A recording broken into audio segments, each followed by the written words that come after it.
বলে রাখি, যোগ হচ্ছে আপনাদের কাছে অবসম্ভাবী। আমাদের জগৎগুরু মহারাজ বসে আছেন, তিনি তার শরীরটাকে তৈরি করেছেন। কিছুক্ষণ আগে শুনলাম যা মহারাজ বলছিলেন যে বাক শক্তি, সেই সেই যোগের মধ্যে তিনি বাক শক্তি লাভ হয়ে যায়, তার তো চাকরি হবে। এবং যোগ হচ্ছে সূর্যের মতো তেজ। সূর্য যেমন চারদিকে আলো বিচ্ছুরিত করে এবং সূর্য যেমন সবাইকে যেমন আলো দেয়, সেরকম যোগের মাধ্যমে।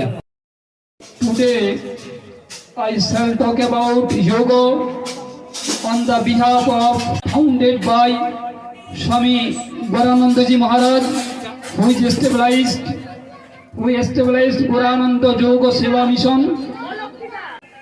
and a yoga provides us mentally peace and physically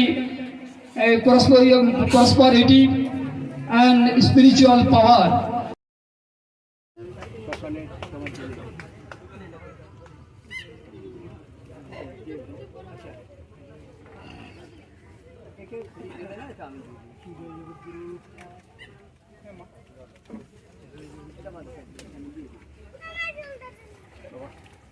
Joy Guru.